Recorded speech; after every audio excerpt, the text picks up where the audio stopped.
Maka saudara-saudara, ya, saudaraku seiman, ya, orang-orang seperti ini kita tidak usah rusulah, tidak usah pedulikan orang begini. Cukup kalau kita peduli terhadap agama, unfollow, blok dia punya akun, ya, jangan ikuti.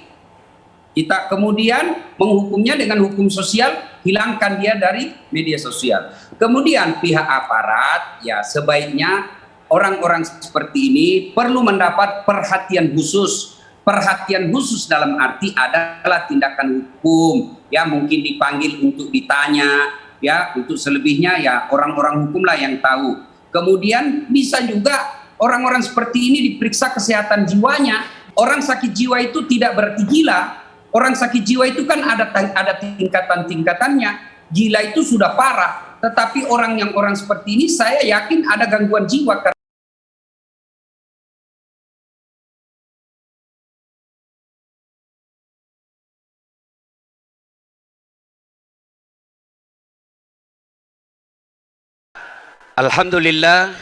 Alhamdulillahi rabbil alamin, wa bihi nasta'inu ala umurid dunya waddin.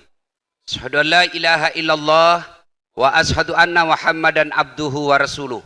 Allahumma salli ala sayyidina Muhammad wa ala alihi wa sahbihi ajma'in, amma ba'd. Faqad qala Allah subhanahu wa ta'ala fi kitabil karim wa huwa asdaul qailin. A'udzu billahi minasyaitonir rajim. Bismillahirrahmanirrahim. Ya ayyuhalladzina amanu taqullaha haqqa tuqatih wa la tamutunna illa wa antum muslimun. Wahai orang-orang yang beriman, bertakwalah kalian kepada Allah dengan sebenar-benarnya takwa, dan janganlah kalian mati kecuali dalam keadaan beragama Islam. Ayat ini tiap Jumat dibacakan khatib. Tidak sah khutbah Jumat bila khatib tidak membaca ayat ini. Begitu pentingnya ayat ini sehingga harus diulang-ulang tiap pekan. Apabila Pak Dekan punya himbauan, dan himbauan itu harus dibacakan tiap pekan, maka himbauan itu pasti sangat penting. Ayat ini pun tiap Jumat dibacakan. Tidaklah khutbah Jumat sah apabila khatib tidak membaca ayat ini. Jangan kamu mati. Rasa-rasanya tidak masuk akal. Jangan kamu mati. Berarti mati kita yang ngatur. Woi, jangan kau mati ya. Berarti mati kau yang ngatur. Padahal mati itu bukan kita yang ngatur. Orang kaya, orang miskin, jaraja, rakyat biasa, dekan. Kau yang bilangnya bukan saya. Semua mati. Berarti yang jadi masalah bukan mati. Yang jadi masalah illa wa antum muslimun. Kecuali dalam keadaan beragama Islam. Berarti ayat ini Allah ingin informasikan, hati-hati kalian anak sospol. Kau lahir Islam, khitan Islam, KTP-mu Islam, tapi belum tentu kau mati dalam keadaan Islam. Adakah orang Islam yang mati kafir? Contoh, banyak. Mana Ustadz? Hubbi aklil haram. Mereka yang suka memakan makanan haram. Siapa mereka? Anak muda. Lem Fox. Dia campur lem Korea. Yang kau campur lem tikus, ngelem.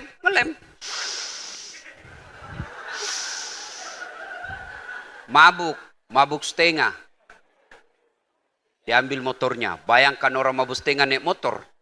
Dia listrik dikira aspal. Pak!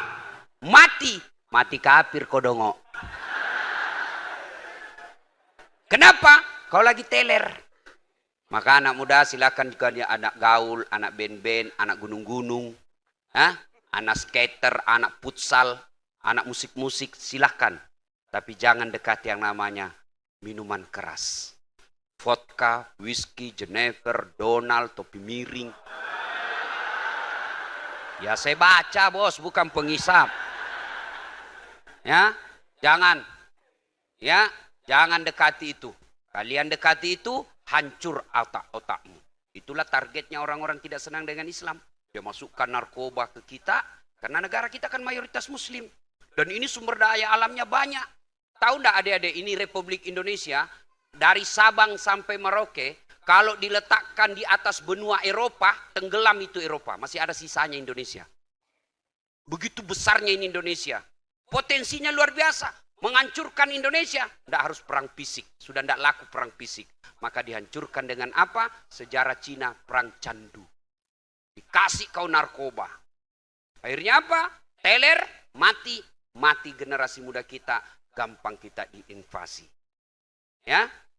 Nah, itulah sebabnya tiap Jumat jangan kamu mati kecuali dalam keadaan beragama Islam, dan yang membuat kita bisa mati dalam keadaan Islam kafir yaitu baru selesai memakan makanan haram. Wa qala idzan, Allah kemudian berfirman, bismillahirrahmanirrahim. Ya ayyuhalladzina amanu dukhulu fis silmi kaffatan wa la tattabi'u khutuwatis syaitan innahu lakum adu mubin. Wahai orang-orang yang beriman, masuklah engkau ke dalam Islam secara sempurna. Dan janganlah engkau ikuti langkah-langkah setan. Karena sesungguhnya setan itu musuh yang nyata bagi kalian. Ada enggak setan di tengah-tengah kita? Ada? Ada, setannya bukan pocong. Tapi apa setan yang ada di tengah-tengah kita? Bentuknya handphone. Apa ibu? Handphone. Orang sudah ceramah masih menggesek. Setan itu HP-mu. Mengalihkan perhatian. Pura-pura lagi siaran langsung.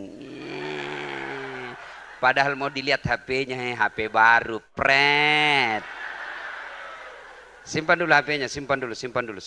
Selama ibu pegang HP pasti tidak konsentrasi dengar ceramah. Pasti itu. Karena ibu perhatikan monitornya. Simpan dulu. Adik-adik yang pegang HP saya doakan tidak dapat jodoh. Ayo. Ibu-ibu yang pegang handphone saya doakan suaminya kawin lagi. Simpan dulu HP aja bu, simpan dulu. Kita dengar jauh-jauh saya dari Sulawesi, masa anda diperhatikan? Ya, simpan dulu. Saya sekarang berusaha menghindari dakwah-dakwah secara langsung. Kenapa? Setelah saya pelajari di media sosial, saya dokter di bidang media. Itu ada orang tertentu yang sengaja mencari dan menggunting-gunting ulama yang banyak followernya. Untuk apa? Supaya dibully. Sehingga apa? Umat Islam tidak percaya sama ulamanya. Ini targetnya. Islam tidak percaya sama ulama. Berarti tidak percaya ulama, tidak percaya sama Nabi. Tidak percaya Nabi, akhirnya agamanya Islam tapi tidak percaya doktrinnya Islam. Makanya kenapa? Dia siaran langsung. Ini kan untuk kita orang Islam. Tapi kau siaran langsung terbuka untuk publik. Ada yang dengar non-muslim, dia marah-marah. Padahal kau yang salah. Kenapa kau dengar dongok? Ini untuk orang Islam. Makanya simpan dulu. Jangan dulu siaran langsung bos. Simpan dulu ya. Bisa? Bisa? Nah. Malah di Sulawesi ada ibu-ibu ngefans betul sama saya ibu. Usianya sudah 55 tahun. Saya lagi ceramah depan saya. Dia balik belakang.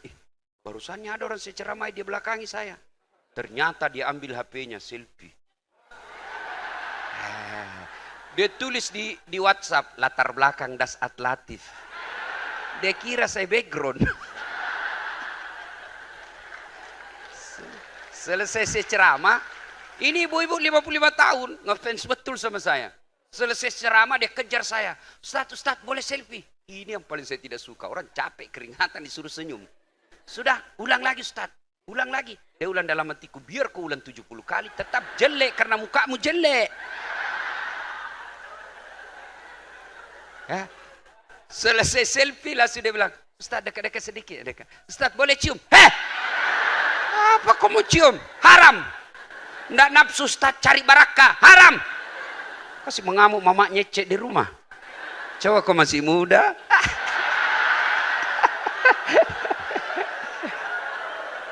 Simpan dulu HP ya. Oke. Wa qala idzan, Allah kemudian berfirman, Bismillahirrahmanirrahim. Innallaha wa malaikatahu yusalluna 'alan nabi. Ya ayyuhalladzina amanu sallu 'alaihi wa sallimu taslima.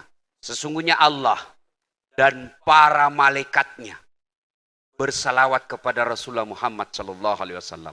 Allah dan para malaikat bersalawat kepada Rasulullah Muhammad sallallahu alaihi wasallam, maka wahai orang-orang yang beriman, bersalawatlah kalian kepada Rasulullah dengan sebaik-baik solawat. Suatu kali Nabi lagi duduk-duduk. Tiba-tiba muncul Jibril. Itu Nabi kalau tiba-tiba muncul Jibril seperti itu yang di televisi iklan. Muncul. Wane piro. Dia langsung muncul. Wane piro. Ah itu. Muncul Jibril. Lalu samping itu tiba-tiba muncul malaikat. Ada 1 juta jari-jarinya. Malaikat nampak 1 juta jari-jarinya. Hei cowok, berapa jari-jarimu? 10. Cacat dong. 20 ada kakimu toh. Ini malaikat 1 juta jari-jarinya. Nabi lalu bertanya, Jibril, siapa itu? Banyak betul jari-jarinya. Jibril menjawab, oh itu malaikat spesialis mencatat air hujan. Maksudnya, dia akan catat semua air yang jatuh ketika hujan. Butiran-butiran hujan. Ada yang mampu mencatat butiran hujan? Tidak. Kenapa? Terlalu banyak. Lalu Nabi mendekati malaikat ini. Wahai malaikat, kau mampu mencatat air ketika hujan? Iya. Ku catat yang jatuh di gunung. Ku catat yang jatuh di laut. Ku catat yang jatuh di daratan. Semua aku catat. Tidak setetes pun yang tidak aku catat. Hebat kau. Lalu malaikat ini berkata, ya Muhammad, ada satu yang tidak bisa aku catat. Kenapa? Lebih banyak jumlahnya daripada tetesan air hujan. Apa gerangan? Ketika umatmu Fakultas Ilmu Sosial Politik berkumpul di aula. Ini, aula Sultan Balia. Mereka kumpul dengar dakwah. Lalu mereka bersalawat bareng-bareng kepadamu. Saya tidak bisa mencatat betapa banyaknya pahala yang dia dapat di tempat itu. Makanya kalau kumpul begini, yuk banyak bersalawat. Hah? Kumpul begini banyak bersalawat. Kenapa? Pahalanya banyak. Maka saya mau ajakin kita bersalawat. Bisa? Tapi saya mau dengar mana lebih kencang suaranya perempuan dengan lelaki. Nah, kita dengar dulu perempuannya. Kalian cowok diam dulu ya, kau diam. Kita dengar dulu ini cewek-cewek. Yuk, salawat bareng-bareng. Salatullah, salamullah, ala toha rasulillah. Salatullah, mullah, yasin. Masya Allah, ini dek, ini bukan kencang. Ini yang disebut syahdu. Suara begini yang kasih nafsu laki-laki. Makanya ahwat ya, kalau kau ditelepon dosenmu yang bapak-bapak, jangan kasih syahdu suaramu. Assalamualaikum, waalaikumsalam Pak. Gimana suaminya orang tak tergoda? Lagi di mana dek? Di rumah aja Pak. Lagi ngapain adekku? Baring-baring Kak. Bagaimana orang tidak nafsu sama kamu? Kasih tegas suaramu kalau ditelepon kau cowok. Assalamualaikum. Waalaikumsalam. Lagi di mana? Di rumah. Ngapain? Kenapa tanya-tanya? Enggak diteleponnya lagi kau itu. Waalaikumsalam. Caleda. Ada juga Bugis di sini. Ada Bugis sini. Masya Allah, memang ini orang Bugis luar biasa. Kemana-mana saya ketemu. Saya pergi Pulau Kijang, banyak orang Bugis. Saya ke Koleno, banyak orang Bugis. Saya ke Jambi, Tanjung Jabung, banyak orang Bugis. Saya ke Sabah, Sarawak, Melaka pun banyak orang Bugis. Begitu saya masuk penjara, banyak juga orang Bugis. Hebat ini orang Bugis ini. Nah ini ahwat, kau diam, kita dengar ini cowok. Ayo cowok, jangan mempermalukan jenis kelamin. Ayo, ayo, ibu-ibu diam, kita dengar ini. Yuk, yuk.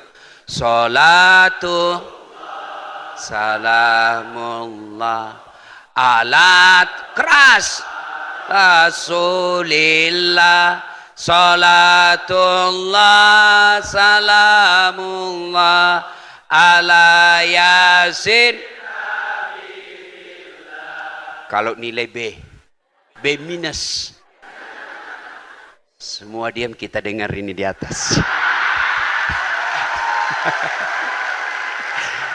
Sampai dulu di atas ngambil gaya ya. Ayo Pak, yuk. Sholat. Lobet. Ini mau poligami.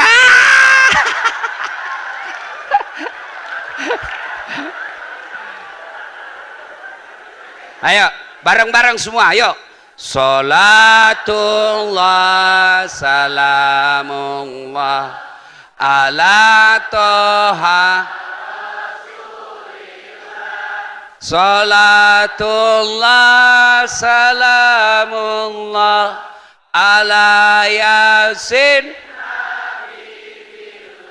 Alhamdulillah. Ibu bapak, saudara-saudara sekalian, teristimewa yang kita muliakan, para guru besar, Bapak Dekan dan seluruh staf pengajar akademik Universitas Riau, khususnya Fakultas Ilmu Sosial Politik, yang insya Allah dimuliakan dan dirahmati oleh Allah Subhanahu wa Ta'ala. Tadi kita salawat, bisa ndak bedakan mana suara laki-laki, mana suara perempuan? Bisa. Tutup aja matamu. Ah, ini suara ibu. Ah, ini suara bapak dosen. Pasti. Kenapa? Karena Allah kasih kita telinga yang baik. Adek-adek, mau ndak saya kasih handphoneku? iPhone X Max 512 GB. Mau? Pulsanya 5 juta. Mau? Gratis, mau? Tapi begitu saya kasih kau langsung tuli. Mana yang mau tadi? Mana? Kau mau apa nih handphone kalau kau sudah tuli? Ayo. Halo? Rusak lagi nih handphone. Halo? Bukan HP rusak, telingamu bos. Berarti yang mahal bukan handphone. Berarti yang mahal bukan seluler. Yang mahal bukan jaringan, tapi yang mahal telinga. Tak terbatas harganya dan Allah kasih kau gratis. Tidak perlu kau bayar. Hebatnya lagi di telinga, tempatnya proporsional pas di samping pipi. Pernah enggak Bapak Ibu bayangkan bagaimana seandainya handphone satu di samping pipi, satu di bawah pantat? Halo? Yo. Kau di mana? Tunggu dulu Pak. Repot toh? Ya. Makanya kita ucapkan Alhamdulillah. Ini ada kamera nih. Ini beberapa nih. Saya ngajar mata kuliah fotografi di Unhas. Teknik motret. Itu kalian harus punya HP standar minimal 25 juta.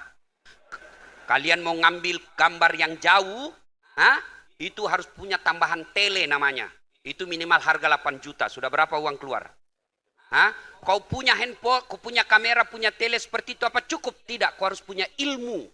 Kau harus tahu berapa megapiksel kekuatan kameramu. Kau harus tahu berapa kecepatan angin ketika kau ngambil gambar. Kau harus tahu berapa kekuatan cahaya di tempat itu. Kau harus tahu berapa kecepatan angin, berapa jarak dari kameramu, lensamu dengan objek yang kamu ambil foto itu. Kau harus atur zoom out, zoom in. Punya ilmu, punya uang, baru bisa ngambil gambar yang hebat. Apa ini kamera yang hebat? Bukan, tapi apa? Mata yang Allah kasih kalian gratis. Hebatnya lagi nih mata, kau tidak perlu zoom out, zoom in. Autofokus. Begitu kau buka, tidak perlu siapa, oh Pak Dekan, tidak perlu. Ya, hebatnya lagi di matamu, dia bisa bedakan mana istri, mana tetangga. Bayangkan kalau tidak bisa dibedakan mana istri, mana tetangga, tertukar-tukar istri. Kenapa malam Jumat lain rasanya ini? Wih, ternyata security. Makanya kita ucapkan Alhamdulillah. Jangan pernah merasa miskin. Saya lagi praktikum public speaking. Ada mahasiswa saya kan final testnya harus pidato di depan saya. Tiba-tiba ada cewek, bikin kaget saya. Kenapa? Ada kawat di giginya. Apa itu? Biasanya cuma pagar dikawat di kampung. Kebun dikawat, ini gigimu kok kawat. Apa itu?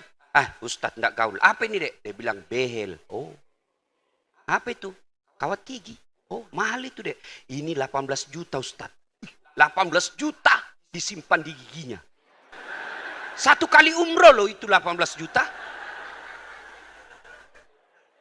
Saya panggil, kau kira itu behelmu yang mahal? Bukan. Tapi apa yang mahal? Gigi. Allah kasih kau gratis. Tahu itu gigi satu kali tancap. Bikin gigi yang ditanam, bukan yang kecabut ya, gigi palsu yang dicabut-cabut. Ini yang ditancap. berapa satu gigi? 22 juta. Kali 32 itu gigimu. Ayo. Apa gigi yang mahal? Tidak. Apa yang mahal? Apa? Apa behelmu yang mahal? Tidak. Nih, Allah kasih kau gigi gratis. Hebatnya lagi nih gigi, dia punya fungsi berbeda. Di depan namanya gigi seri. Fungsinya apa? Fungsinya memotong. Kau makan Indomie,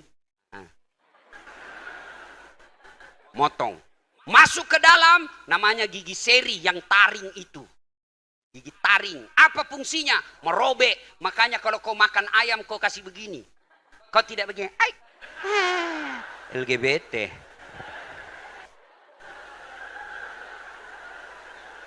Apalagi? Di depan sudah itu dipotong, dirobek, masuk ke dalam. Namanya gigi geraham. Fungsinya menghancurkan yang kuat. Itu gigi geraham, berapa kekuatannya satu kali ngunyah? 48 kilo beratnya itu. Satu kali kau ambil batu, 48 kilo kau jatuhkan, sama kekuatannya itu gigi gerahammu. Dan hebatnya lagi nih gigimu, dibatasi tumbuh dan panjangnya. Pernah kau bayangkan bagaimana seandainya gigimu ini tumbuh seperti rambut? Gondrong semua mulutmu. Saya yakin saya tidak bisa lagi ceramah kalau sudah gondrong ini mulutku. Hai kakek. Makanya kita ucapkan alhamdulillah. Nah, itu yang harus selalu pahami. Kenapa kita harus bersyukur?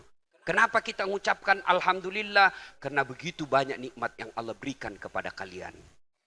Ya? Nah, ibu bapak, saudara-saudara sekalian, pada milad kali ini saya ingin memberikan oleh-oleh untuk kita amalkan semua. Waktu yang ringkas ini. Kalian mau sukses? Fakultas Ilmu Sosial Politik mau sukses? Ini resepnya. 1, utlubul ilma. Tuntut ilmu pengetahuan. Yuk belajar deh. Adik-adik, ada yang tahu? Ayat pertama perintah soal apa? Ayat pertama turun perintah soal apa? Saya kasih adik, ada yang tahu? Ayo. Perintah apa? Perintah apa? Perintah apa? Kau. Saya kasih kau hadiah. Sini. Sini cepat. Kau yang angkat tangan. Sini cepat.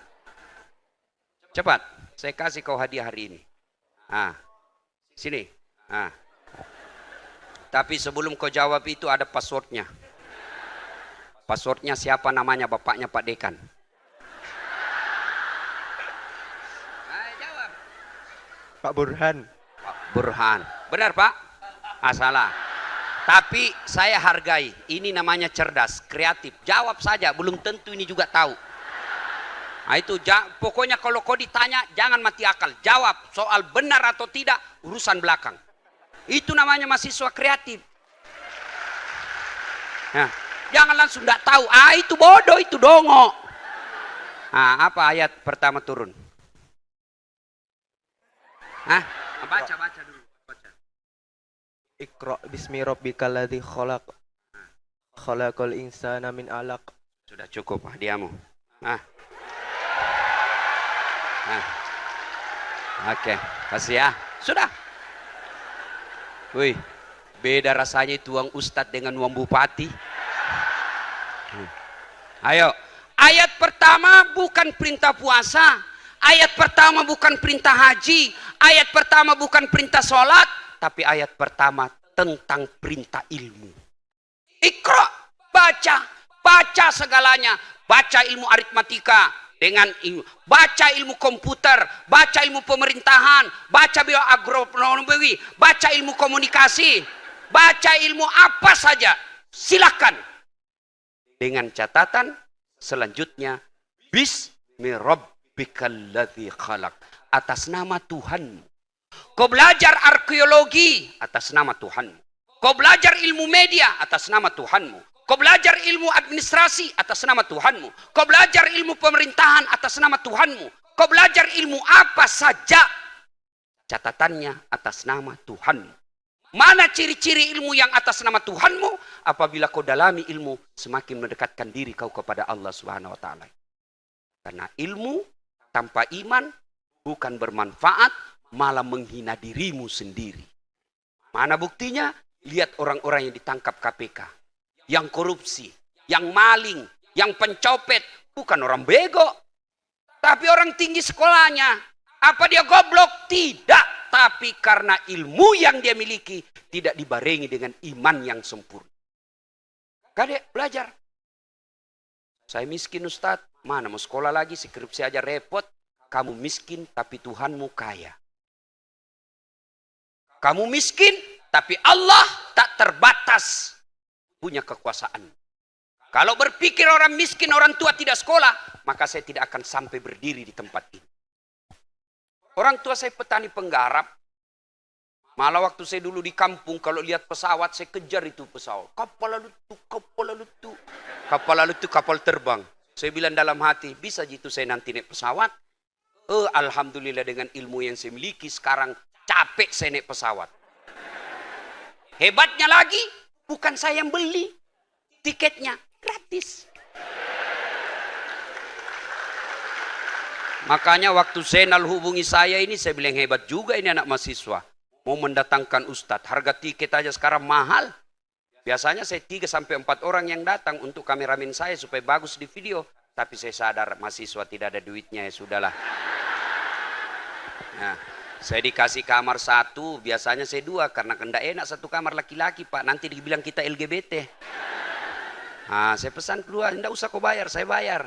Kenapa kita hargai kalau anak mahasiswa semua menghadirkan tablik?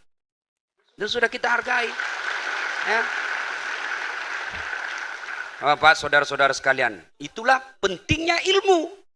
Ali bin Abi Thalib, sahabat Nabi yang paling cerdas. Nabi akui sendiri, 4 kan sahabat utama Nabi. Umar ketegasannya, Abu Bakar kearifan dan kebijaksanaannya, Utsman kedermawanannya, Ali kecerdasannya. Ali ditanya, ya Ali, kalau kau sodorkan antara harta dengan ilmu, kau pilih mana? Adik-adik nih, kalau saya pilih kasih kau kitab Durratun Nasin dengan handphone, pilih mana? Kitab. Pencitraan. Pasti pilih apa? Handphone. Tapi Ali kau pilih mana? Ali punya pikir, saya pilih ilmu. Kenapa kau pilih ilmu Ali? Ada 3 kelebihan ilmu dibanding harta. 1, harta setengah mati kau jaga. Ilmu dia yang jaga kamu. Contoh, punya duit 2 juta, masuk kaleng-kaleng, belek-belek. Sudah itu belek-belek digembok. Hah? Ini belek-belek, kaleng-kaleng dikasih masuk lemari. Gembok lagi, sudah berapa gemboknya? 2. Masuk kamar, keluar kamar, gembok kamar. Berapa gemboknya? Keluar rumah, gembok pintunya. Berapa gemboknya? Keluar pagar, gembok pagarnya. Berapa gemboknya? 5, sampai kampus hilang kuncinya. Setengah mati kau jaga itu harta. Sementara ilmu, dia yang jaga kamu. Mana buktinya? Coba lihat pejabat. Bupati, wali kota, rektor, semua ada security depan rumahnya untuk menjaganya. Kenapa? Karena dia cerdas. Harta kamu yang jaga, sementara ilmu dia yang jaga kamu. 2 kelebihan ilmu kata Ali. Dengan harta belum tentu kau dapat ilmu. Tapi dengan ilmu kau bisa dapat harta. Mana contohnya? Ada di kampungku. Kaya sekali nih bapak-bapak. Banyak tambaknya, juragan ikan. Tapi beleng-beleng. Tahu beleng-beleng? Dongo. Banyak duitnya. Tapi diajarlah membaca sama anaknya. Yang banyak supaya gampang dia mengerti. Dikasihlah gambar. Yang ada gambarnya disuruh baca. PEP tambah PP SOSO Pepso DEDNT. Apa bacanya? Odol. Dibawa lagi ke mall ke Makassar. Sampai di Makassar. Masuk ke mall. Sampai di mall ada tangga lift. Tahu tangga lift? Dia naik turun. Begitu terbuka, dia eja open. Wih, besarnya pembikin kuenya ini. Karena open di kampung itu pembikin kue. Wih, open. Wih, besarnya kuenya ini. Masuklah, terbuka itu pintu. Masuk orang Cina. Dia teriak, wih jago masuk. Panas, jangan masuk. Masuk, orang Cina tertutup. Selang beberapa saat terbuka, keluar orang Afrika. Dia bilang, saya sudah bilang jangan kau masuk. Hanguslah kau. Ini karena dia belem-belem. Ganya, adik-adik belajar. Ya, yang ketiga, kelebihan ilmu. Yang kedua, dengan ilmu kau bisa dapat harta. Mana contohnya? Saat latih. Kemana-mana gratis. Hotel, pesawat, akomodasi, konsumsi, semua dibayarkan. Hebatnya lagi, pergi tidak bawa uang, pulang bawa uang. Maka kalian belajar, ya. Jangan kau bilang bapakku miskin, bapakmu miskin, tapi Allah Maha Kaya. Adik-adik, pernah dengar lagu tentang rezeki? Tahu cicak? Ibu-ibu tahu cicak? Apa lagunya itu cicak waktu kita kecil? Apa dia makan cicak, Ibu? Apa dia makan? Nyamuk. Masuk akal enggak? Cicak di dinding, nyamuk terbang. Satu di dinding, satu terbang. Di mana ketemunya? Enggak ada terminalnya. Tapi kan kita dulu waktu kecil lagunya lagu yang mendidik akidah kita. Cicak-cicak di dinding, diam-diam merayap, datang seekor nyamuk. Nyamuk yang datang. Lagu tidak mengatakan cicak lompat ke nyamuk. Wah, setengah mati dia. Iya toh? Itu lagu kita dulu kan bagus, Pak. Lagu-lagu kita dulu kecil itu memang mendidik. Lagu kita lagu-lagu merama. Mengapa mengapa minuman itu haram? Karena merusak kepikiran. Mengapa berzina juga haram? Karena itu cara binatang. Mengapa semua yang enak-enak itu diharamkan? Mengapa semua yang asik-asik juga diharamkan? Jawabannya, ha ha ha ha ha ha ha ha ha. Itulah perangkap setan, umpannya ialah bermacam-macam kesenangan. Setan itu. Kayaknya itu pacaran setan. Kenapa? Itu cara binatang. Jangan lagi kau bilang kan pacaran syar'i, pret. Mana ada pacaran syar'i cilaka?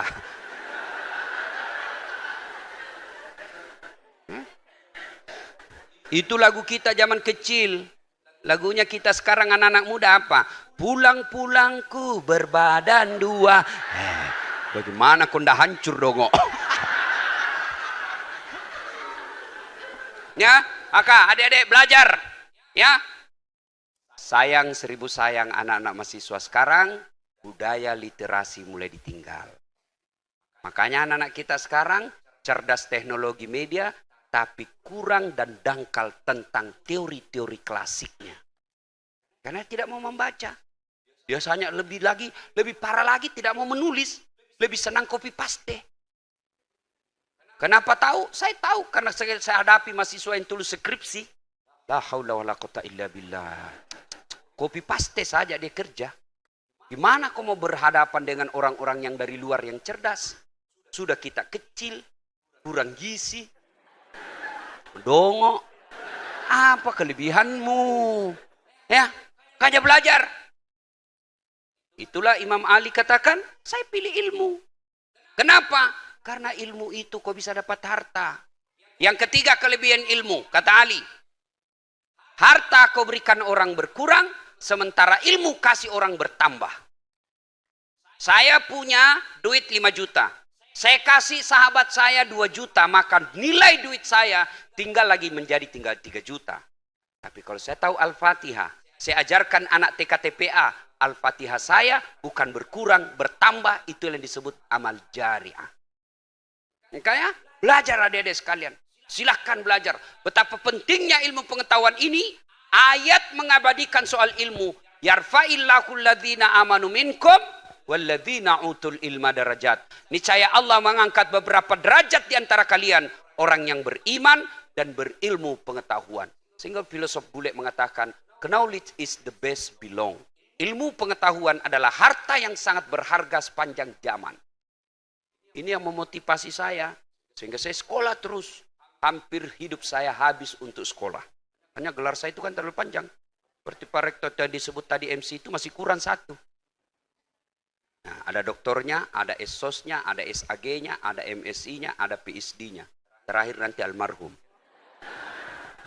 Ya, oke, belajar. Ini wasiat pertama Nabi. Kalian mau sukses, tuntut ilmu pengetahuan. Para dosen belajar.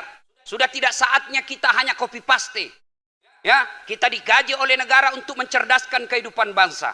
Kita digaji oleh negara untuk memberikan pendidikan yang positif kepada anak didik kita. Dan Allah telah memberikan jaminan, kalian para dosen, kalian para pendidik, jangan kau cuma kejar gaji bulananmu, tapi kejarlah amalmu, yaitu amal soleh, amal jariah yang tidak akan pernah putus selama ilmumu yang kau berikan ke mahasiswamu dimanfaatkan. Itu amal jariah. Tuh. Yang kedua, kalau kalian mau sukses, ahsin kalamaka, haluskan tutur katamu. Adik-adik, kau boleh protes sama dosenmu. Kau boleh debat sama dosenmu. Tapi tidak kau boleh berbicara yang kasar.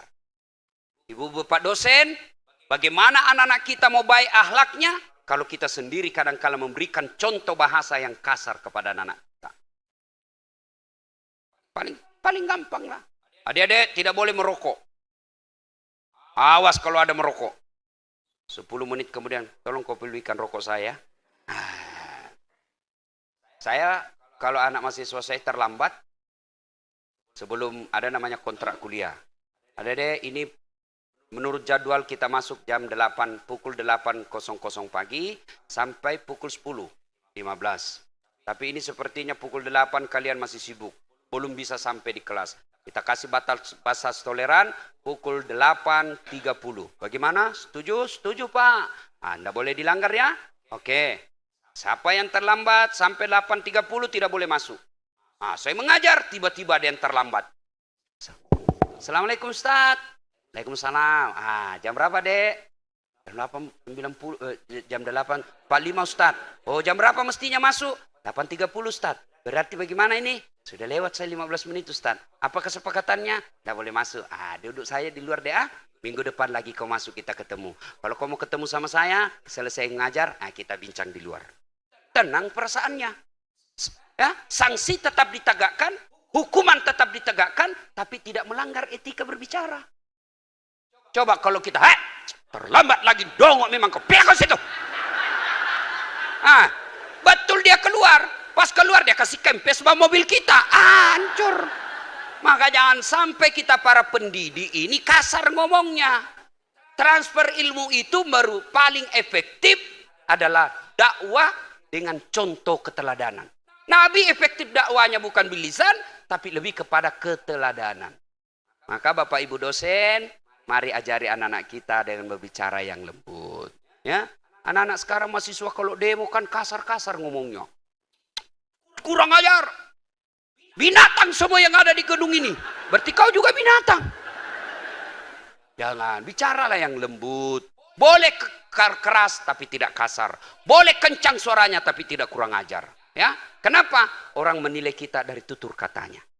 Ya, dunia akademik tidak boleh kasar bicara. Yang ketiga, oleh-oleh kita untuk maju kita ini, birrul walidain. Berbuat baiklah kepada kedua orang tuamu.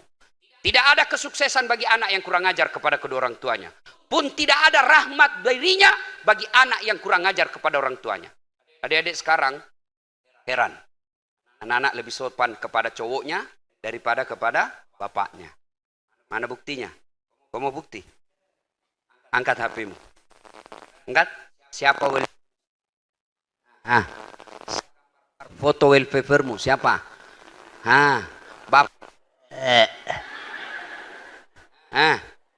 Saya lagi ngajar ujian final test. Adik-adik semua handphone simpan sudut kanan meja. Tidak boleh kau pegang. Nanti kau WhatsApp kerjasama di grup. Depan sini. Saya keliling. Tiba-tiba ada handphone. Cakep betul cowoknya.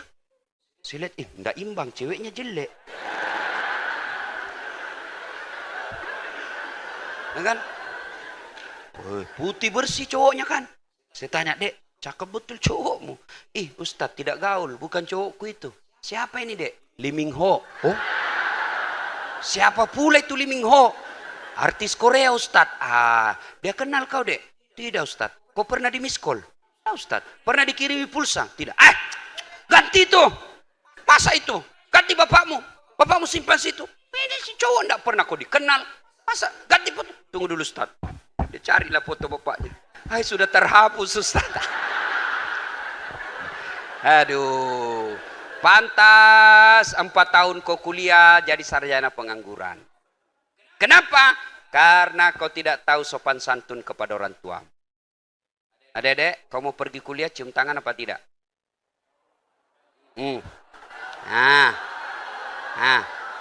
Ayo, pergi kuliah cium tangan apa tidak?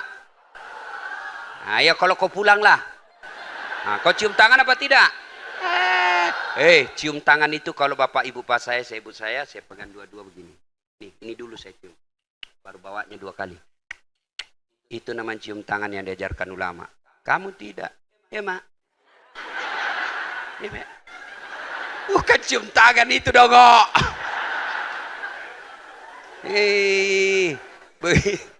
Dia saya lihat ada mahasiswa kan. Parkir motor. Saya lihat. Dia cium tangannya cowok. Selesai saya bilang, apa itu dek? Kakakmu? Bukan kak. Ustaz, siapa itu? Cowokku.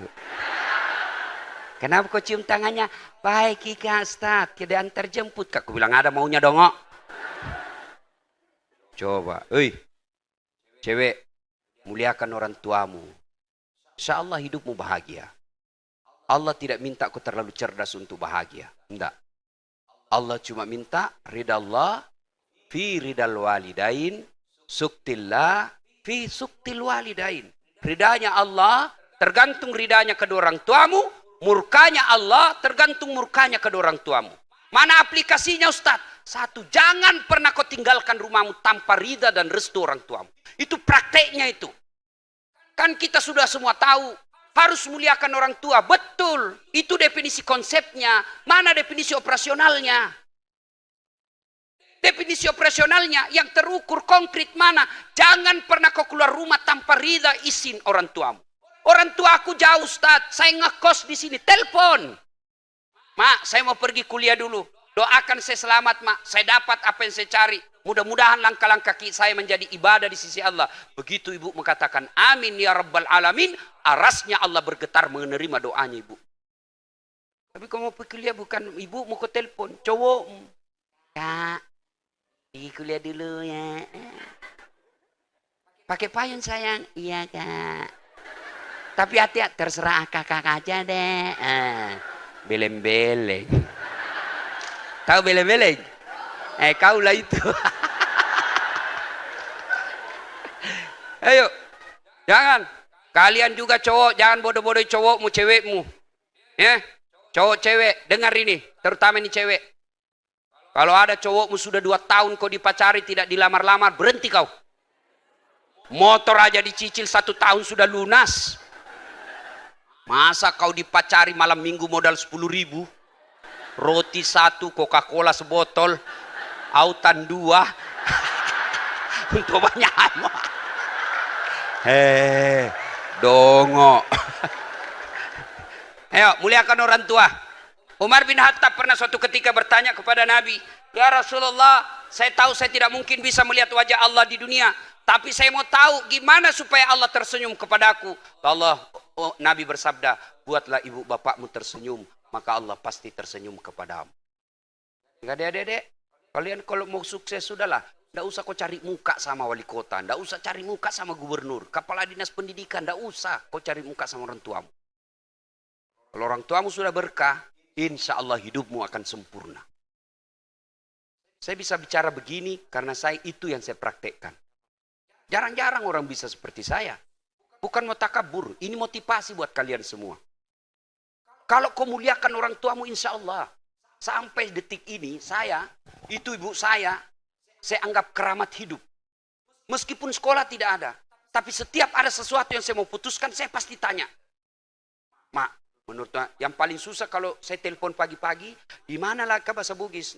Kega si koyena, di mana kau lagi nih nak? Paling susah menjelaskan, saya di Padangkaraya, saya di Pekanbaru. Mau bagaimana? Karena dia tidak tahu apa itu Pekanbaru. Nah, saya cuma bilang ya Pulau Sumatera, sudah selesai. Tapi tidak boleh kita anggap remeh orang tua. Mentang-mentang kita profesor, mentang-mentang kita punya gelar akademik doktor, ibu kita tidak tamat SMP, ibu kita tidak tamat SD, lalu tidak dimintai pendapatnya. Allah tidak akan ridha dengan apa keputusan yang kau ambil. Mau beli tanah, tanya ibumu. Mau lanjut sekolah, minta ridha ibumu. Mak, saya mau sekolah ini. Mak, berderman. Ibu itu pasti sadar diri. Ah, kenapa kau tanya saya, nak? Kau lebih tinggi sekolahmu, pasti kau lebih tahu. Tapi ingat, ketika itu, maka ibu dalam hati berkata, anak saya tetap menghargai keputusan saya. Dan pada saat itulah Allah tersenyum melihatmu. Ya, ibu-ibu juga nih. Banyak suami berdosa sama orang tuanya gara-gara ibunya, istrinya. Datang orang tuanya dari kampung, mertuanya baru duduk ditanya sama, kapan datang Bu Haji? Baru nak, kapan pulang? Baru 1 jam mertuanya duduk, sudah ditanya kapan pulang. Ada suami begitu di sini? Takut sama istrinya? Ada Pak? Rugi-rugi jadi dosen kalau takut sama istri. Apa mau takut? Nah, semua gaji kita diambil. Belum naik aja tunjangan dia sudah tahu.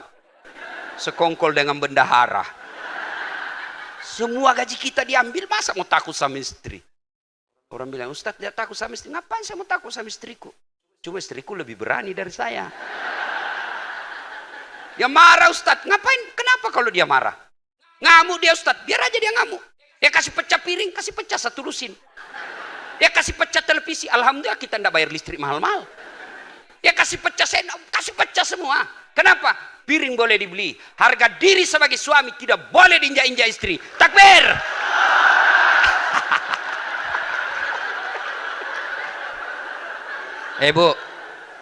Bu.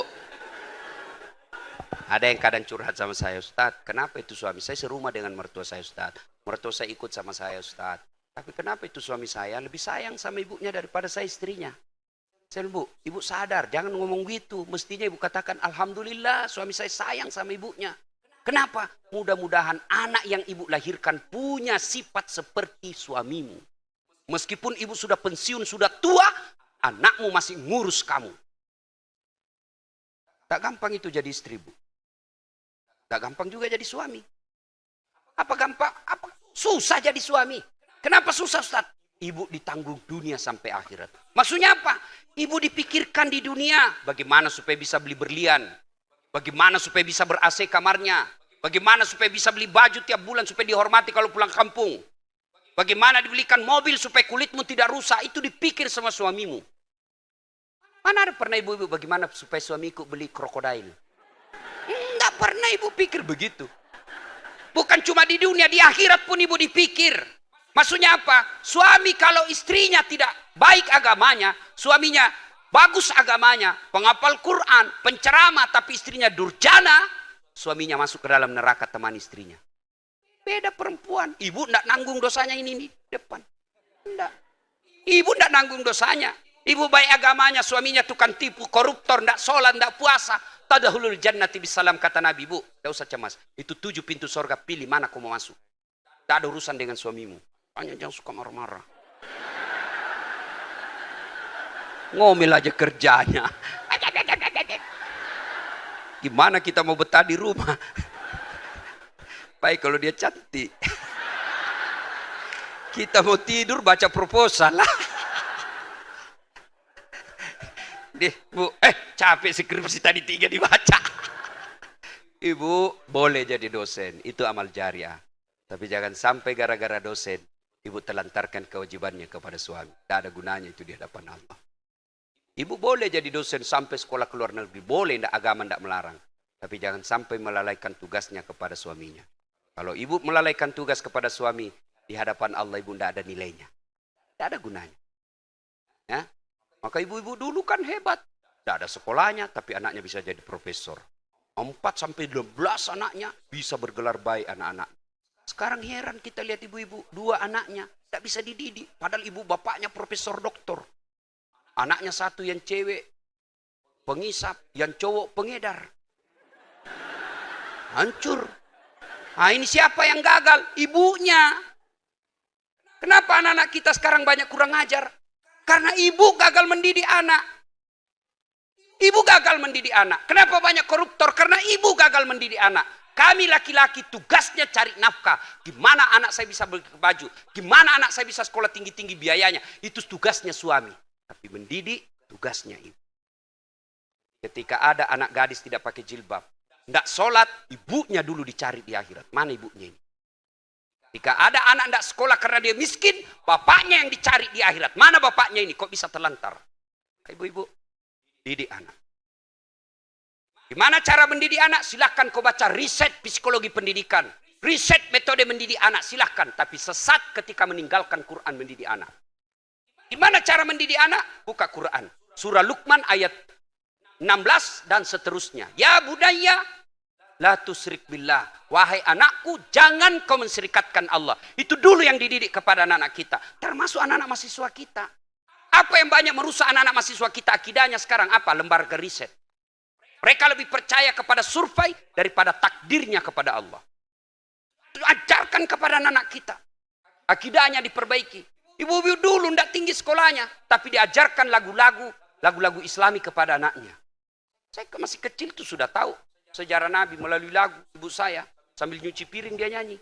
Pada zaman dahulu kala, pada zaman jahiliyah. Saya tanya, kenapa zaman jahiliyah, Mak? Lahirlah seorang rasul yang terakhir dan mulia. Tanya, siapa namanya? Nigasan nama. Nabi Muhammad namanya. Ibunya Siti Aminah, ibunya. Bapaknya Abdullah nama ayahnya. Di mana tinggal? Di Makassar atau Jambi? Madinah tempat tinggalnya. Terus kenapa, Mak? Setelah dewasa diangkat menjadi rasul. Siapa yang angkat? Pak Dekan atau Pak Rektor? Oleh Allah yang kuasa. Allah itu siapa, Mak? Pencipta alam semesta. Ibu-ibu dulu begitu lagunya. Itu kan ibu-ibu dulu. Masuk lagi bulan Rajab, nyanyinya lagi. 27 Rajab Nabi Muhammad diisrakan dari Masjidil Haram ke Masjidil Aqsa. Itu lagu-lagunya ibu-ibu dulu. Bulan suaminya, dia peluk-peluklah suaminya di tempat. Dia bukakan sepatunya. Bila kamu di sisiku, hati rasa syahdu. Itu ibu-ibu dulu itu. Masuk lagi suaminya marah-marah di kamar, dia peluk sambil menyanyi. Insaflah wahai. Itu ibu-ibu dulu.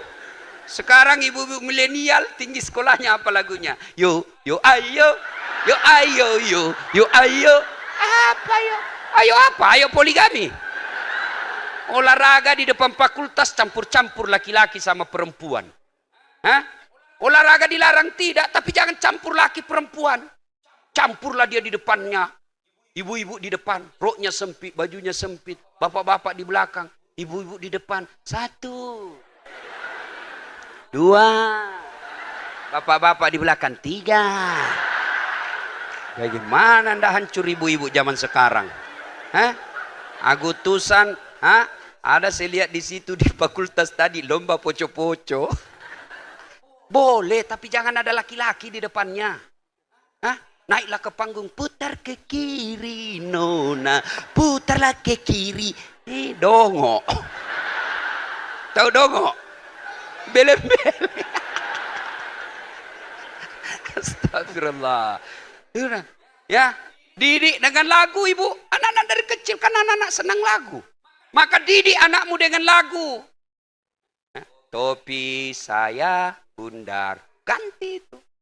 Tuhan saya Allah, Allah Tuhan saya. Kalau bukan Allah, bukan Tuhan saya. Itu akidah. Ya, ibu-ibu, didik anak, itu kewajiban kita. Setelah dikasih itu metode surah Luqman, terakhirnya doakan. Doanya pendek. Ibu-ibu memang rajin berdoa sekarang, tapi doanya di mana? Status. Ya Allah lindungi anakku. Jam 12, ya Allah mudah-mudahan anakku selamat perjalanan. Sibuknya itu Tuhan mau baca statusmu. Ya ketawa, saya serius ini. Doanya di atas sajadah. Doa. Doa untuk anak soleh diajarkan Allah langsung kepada Ibrahim alaihissalam, pendek doanya. Allahumma rabbi habli. Bapak ibu dosen sebelum memulai dan mengakhiri kuliah, doa itu dalam hati atau ucapkan, Allahumma rabbi habli minas solihin. Ya Allah, jadikan anak-anak saya jadi anak yang soleh. Anak kita. Bayangkan kalau anak kita jadi doktor, jadi profesor, jadi ulama, menjadi amal jariah. Apalagi kalau anak kandung kita. Doakan itu, Bu. Gimana caranya, Ustaz?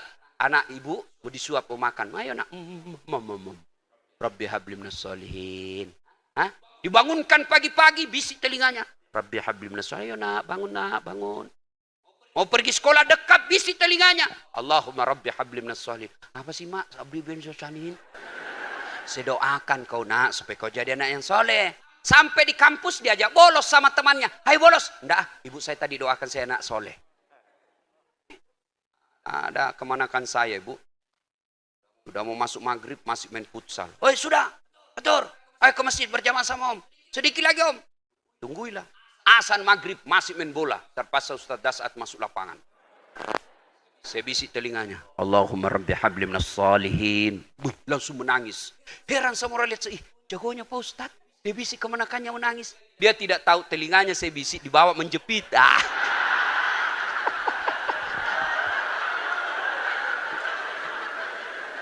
Artinya apa? Ini konsep mendidik anak, Pak. Ini konsep mendidik anak. Anak mahasiswa kita salah, tegur. Kasih sanksi dia. Kalau dia salah, kasih hukuman. Jangan hukuman fisik, tapi kasih hukuman. Supaya apa? Kalau dia salah, dia sadar ada sanksinya. Tapi ingat, begitu dia selesai dihukum, doakan karena hidayah bukan dari dosen, hidayah bukan dari rektor, hidayah bukan dari gelar, hidayah datang dari Allah. Maka kita doakan, Allahumma rabbi habli minas salihin. Inilah yang ketiga resep.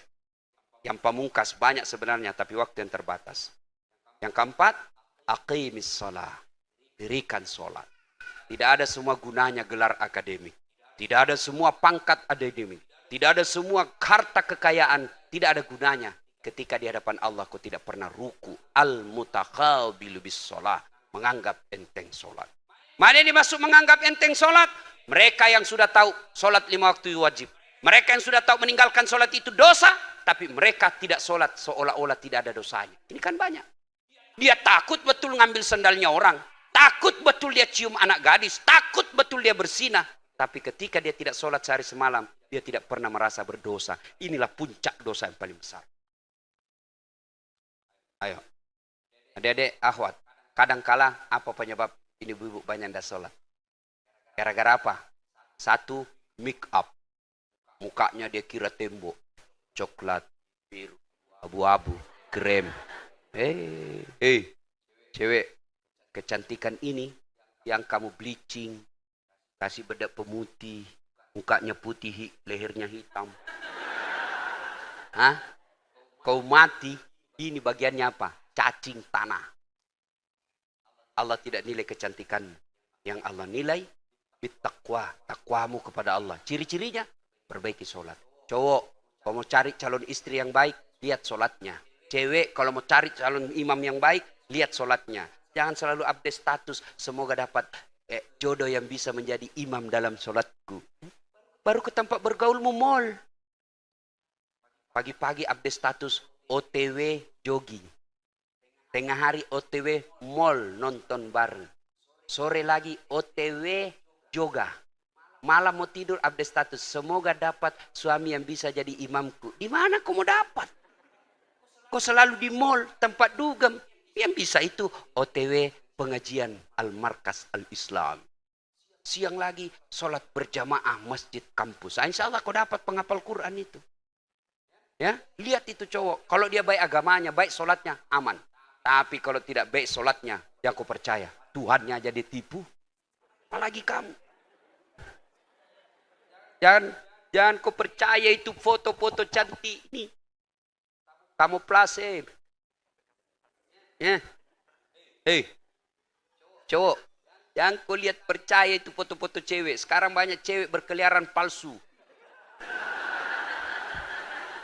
Bibirnya merah palsu.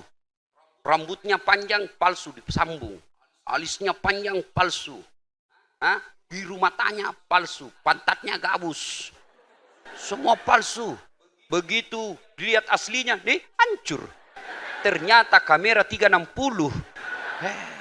Dan percaya itu. Nah, kapan perempuan banyak tidak sholat? Itu make up.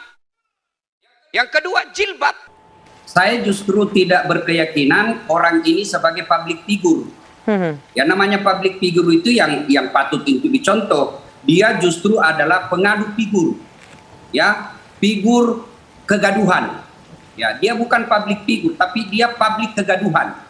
Jadi sebaiknya orang seperti ini, kalau kita orang Islam yang peduli terhadap agama, mengangkat marwah agama kita, menjaga wibawa agama kita, kita unfollow orang seperti ini.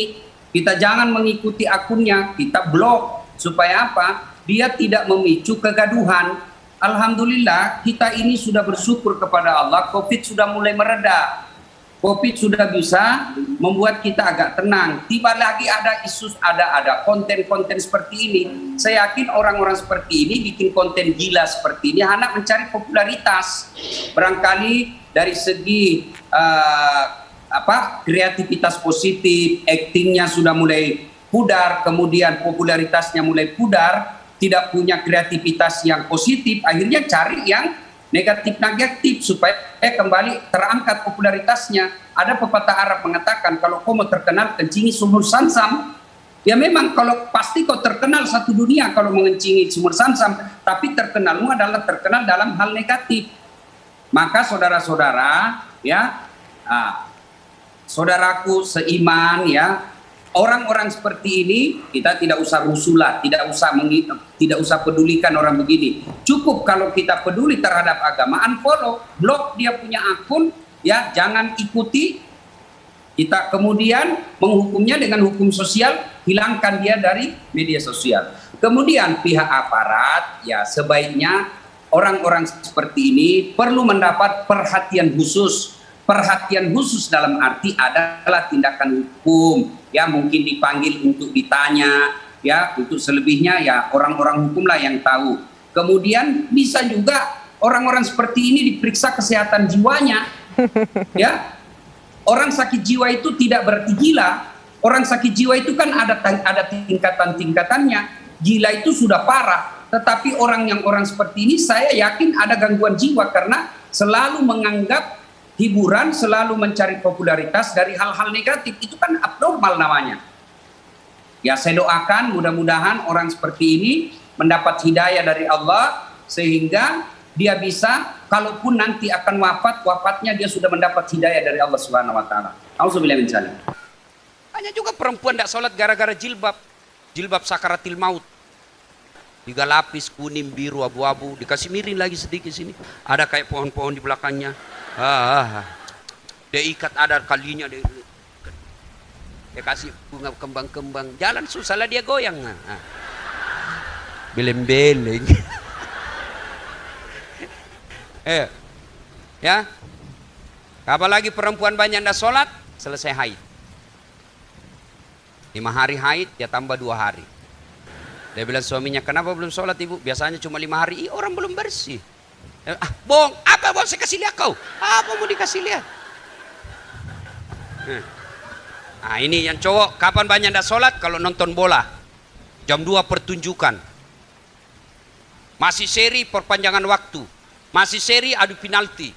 Begitu adu penalti azan subuh, kau pilih mana? Nonton. Lewat salat berjamaah? Berjamaah. Lewat gol. Akhirnya apa? Kemanakan saya diambil sajadahnya salat depan televisi. Anak milenial. Allah. Kapan lagi nih? Ini Ustaz. Gimana kalau mimpi basah, bos? Kalau kau mimpi basah malam-malam, terlambat bangun, jam 7 kau bangun, jam 7 sholat, mandi dulu baru sholat. Ya, kalau Ramadan siang-siang mimpi basah, sah tidak puasa? Sah, dengan catatan begitu kau bangun langsung mandi. Kalau mimpi basah, lanjut puasamu. Tapi kalau kau kreatif sendiri, batal.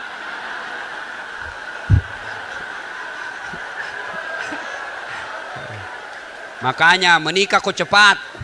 halal 24 jam. Ya. Nah, ibu bapak saudara-saudara sekalian, sholatlah. Ya. Tidak ada kemuliaan dan kesuksesan bagi mereka yang anggap remeh sholatnya. Ya.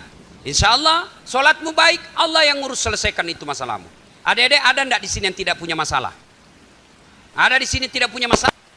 Saya lihat ini muka-muka penuh masalah semua ini. Ayo, saya tanya deh, apa masalahmu sekarang?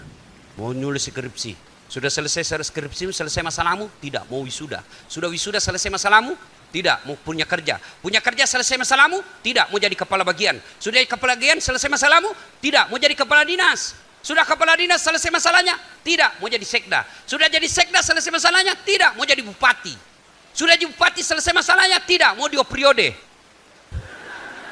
Sudah 2 periode, selesai masalahmu? Tidak. Apa? Terancam sakaratil maut. Ayo. Apa? Tidak ada orang tidak punya masalah. Bapak-bapak, istri cantik, kira bukan masalah. Istri cantik digoda orang, masalah. Apalagi kalau suaminya jelek, lebih masalah lagi.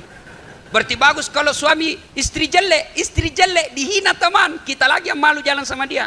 Dulan aja dek, nanti kita ketemu di gedung pengantin. Begitu sampai istrinya, mana kau pak? Nggak jadi, saya menceret. Istri cantik masalah, istri jelek masalah. Berarti bagus kalau tidak ada istri. Lebih masalah lagi. Berarti bagus kalau banyak istri.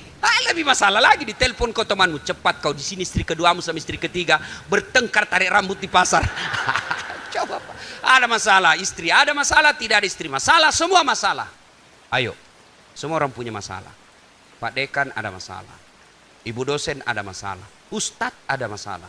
Alhamdulillah Allah mengatakan dasat, kalau ada masalahmu ke profesor dulu. Allah cuma mengingatkan ista'inu bisabri wassalah. Sabar, perbaiki solatmu, saya yang selesaikan masalahmu. Itu janji Allah, bukan janji caleg. Ibu bapak saudara-saudara sekalian, inilah amalan-amalan yang sempat kita sampaikan. Mudah-mudahan ada manfaat. Apabila kampus kita ini, teristimewanya lagi Fakultas Ilmu Sosial Politik ini, kita lakukan 4 ini, maka janji Allah, walau anna ahlal qura amanu wattaqau lafatahna alaihim barakatim minas sama'i wal ard. Penduduk suatu negeri beriman dan bertakwa, maka Allah akan turunkan keberkahan dari dalam tanah, dari langit, dan keberkahan dari dalam tanah. Maqaman mahmuda, lalu Allah angkat derajatnya. Ibu bapak yang saya muliakan, inilah tausiah kita, mudah-mudahan ada manfaat. Terima kasih Pak Dekan, terima kasih para dosen-dosen yang hadir di tempat ini. Saya hadir bukan untuk menggurui dan menasihati Bapak Ibu sekalian, tapi sekedar untuk menyampaikan ilmu yang pernah saya baca dan saya ketahui, untuk kita berbagi. Kalau ada manfaat kita manfaatkan, kalaupun ada yang tidak ada guna kita buang, dan tidak usah kita menghina Islam. Inilah tausiah kita. Adik-adik kalau masih mau dengar ceramah saya, gampang. Silakan saksikan Tablik Akbar Damai Indonesia TV One setiap hari Sabtu atau Ahad. Pukul 14.30 sampai selesai. Cuma agak lama menunggu, sekali sepekan, kadang-kala 2 pekan sekali. Lama nunggunya. Tapi kalau mau nonton yang setiap saat, gampang. Gimana caranya? Ambil HP. Buka aplikasi YouTube, tulis nama saya, Dasat Latif. Nah, keluarlah ceramah saya ratusan itu. Yang di luar negeri, ya. Penonton saya sudah, alhamdulillah sudah 21 juta. Sudah nonton, jangan lupa like. Nah, ini ya. Gini ya. Jangan gini bu. Kalau kau kasih gini, dicari kau malaikat pencabut nyawa. Masa ceramah kau kasih begini bos? Kalau ndak suka ya sudah, ndak usah nonton, ndak usah komentar. Ndak enak kau kasih begini, kita punya ceramah. Cuma cepat habis kotamu itu 1 jam, menguras kota. Maka saya sediakan yang tidak menguras kota. Namanya Cersi, ceramah singkat. Gimana? 1 menit saja. 1 menit, Cersi. Gimana caranya Ustaz? Follow saya di Instagram. Nah, Dasat Latif 1212. Dasat Latif 1212. Sudah ke follow Ustaz, sudah kutek. Kenapa tidak mau terputar ceramahmu? Hakul yakin, tidak ada kuotamu. Kau beli data dulu bos. Ibu bapak saudara-saudara sekalian, inilah tausiah kita. Salam hangat saya dari Sulawesi Selatan kepada kita semua yang ada di Universitas Riau ini. Mohon disampaikan Pak Dekan salam hormat saya kepada Pak Rektor, Mudah-mudahan universitas ini terkabul seluruh doa-doa sivitas akademiknya dan semakin berjaya memperoleh akreditasi A. Dan yang lebih penting, sarjana-sarjananya semakin dimanfaatkan di mana-mana saja. Demikian, lebih dan kurangnya mohon dimaafkan. Nun wal kalam yamisturun. Billahi fi sabilil haq. Assalamualaikum warahmatullahi wabarakatuh.